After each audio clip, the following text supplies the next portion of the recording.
in enough blame.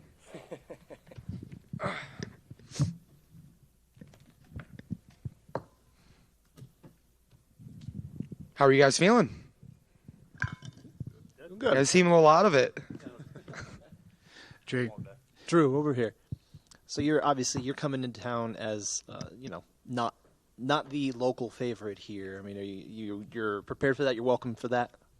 My first couple fights in the UFC, I was always going to other people's backyards and fighting. So I'm very conditioned to it, very used to it. And as of right now, whether the energy is positive or negative, I just love fighting in front of a crowd. This is obviously, people look at this fight in particular on this card, and it has, fight of the night potential on it. Is that something you kind of come into and you're aware of, and maybe hold yourself to some sort of expectations that maybe you got to deliver for the fans? I mean, as soon as the fight offer was placed in front of me with the name Matt Frivola, I was like, yep, absolutely. This guy engages. He looks for a finish. I don't think he's in boring fights. Like he fights for a finish, and so do I, and that's bred to be great fights. He was a little surprised to get you as the name kind of came across. I think it spoke more to the fact that the UFC seemed to think that maybe he was ready for you. Do you look at this as almost fighting down in a way, or how does your mental approach to that kind of thing go?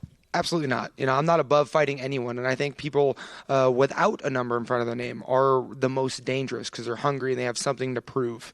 And I try to get a top 10, top 15 guys. We dust it off my Twitter, try to run my mouth a little bit. And these guys are playing hard to get. And staying active is more important to me than having, crazy prestigious fights. For me, it's not about who you fight, it's how you fight. And that Matt Frivola shows that, and I'm going to show that, and we're just going to create memories. Is this the type of thing, though, where, again, I understand your mentality of it, but I mean, there might be, kind of the angle from the UFC, maybe you're almost fighting down. You might get that chance to fight up in rankings, maybe get somebody a higher opportunity. You kind of see the potential for that here. Oh, absolutely. I think another win, another knockout, and just keep on that trajectory, we're going to get big names. I just got to keep active, stay relevant, and, keep putting on the performances that I have been. Thank you. Hey, Drew, over here. Are you expecting the same sort of firefight that everyone else is as fans? Depends on what he wants to bring to the table. He's got a brown belt in jiu-jitsu. He also wrestles extremely well. He has a win over Jalen Turner. So I just know he's chaotic, he's talented, and he has the conditioning to back up whatever he decides. So in that first round, we're going to figure out what Matt is bringing to the table, and we got to adjust and focus on the way I win fights. And the rest of your 2023, barring everything goes well, you stay healthy, how many fights do you want to get in, and how close do you think you are from, title contention? Ideally, I always try to get 3 fights in a year. That's the fights that I put on, I got to recover from. So, unfortunately, I can't do back-to-back. But, yeah, we're trying to fight as soon as possible. The top of the division is a little logged down or backed up. So we'll see who becomes available. So I haven't really thought too much on it, but yeah, staying active and how fast am I going to get to the title? I don't know, and I don't really care as long as we just create memories in the meantime. And I know you're focused on Frivola, but I have to ask just because I saw the social media back and forth. Renato Moicano, is that still a fight that we could see in the future? Oh, absolutely. That was a fight that we wanted. There was a ton of fights that we were looking at. RDA and I, we wanted to fight each other, but that was a 170-pound fight, and just doesn't make sense for either of us right now. I'm ready to fight names. I'm ready to fight guys in the numbers. I'm ready to be a co-main. We're ready to put Drew Dober on the headlines. And I think a win over Matt Frivola is going to put us there. Drew, over here on your left. Yes, sir. Where do you think in Matt's game does he offer the biggest challenge to you? His chaos and his conditioning. I think he comes in like the Tasmanian devil, and he's able to keep that up for 15 minutes. He's overall a complete martial artist, ground, stand up, and everything. So that's his strengths. I do feel like his engagement, he does get caught quite often, and when I catch people, I'm able to put them away. So I'm just going to be the more polished fighter, but he's bringing in all that enthusiasm. And then on the other side, for you, where do you think he might struggle with the most with your game? Just the power in the hands. He's going to fall in love with trying to punch me in the mouth, and he's going to leave that chin open, and I'm pretty good at finding it. Thank you.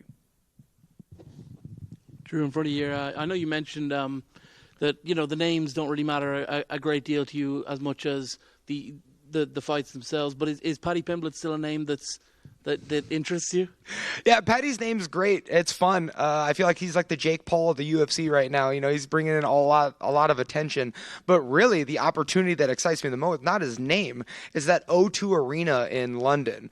Fighting in front of the English crowd would be so much fun. Like I said, whether you love me or hate me, I just love the energy, and they bring in so much energy. And what do you think of him personally as an opponent and as a guy? I think he has a lot of growing up to do. I think, I made those mistakes in my early 20s as well, inside the octagon and outside the octagon. I think he's going to mature well as long as he listens to good advice, but he definitely needs some time. And so I feel like this injury works out better for him as long as he trains, improves the areas that he needs to improve, and then he just keeps that social status. And I think he's going to be a Conor McGregor-ish. Thank you.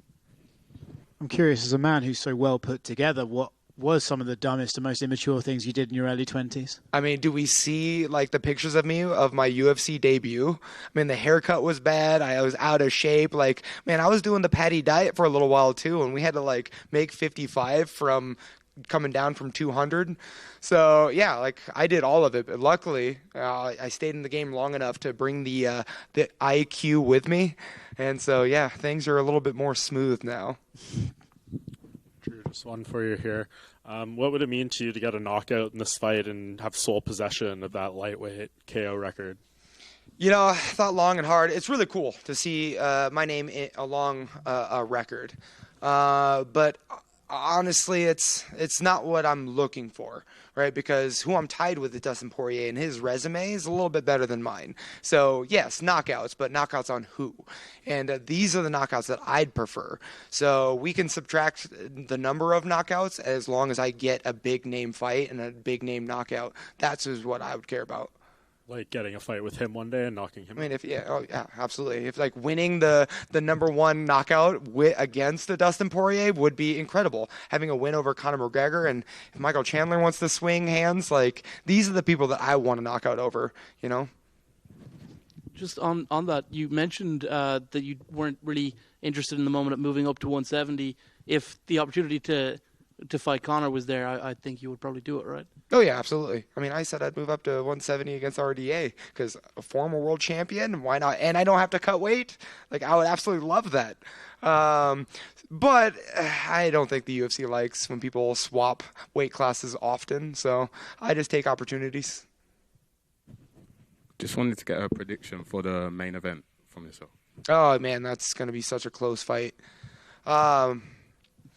I think they're both amazing grapplers. Cejudo being obviously the Olympic wrestler, and Aljamain bringing in that strong grappling ability of being able to take people's back.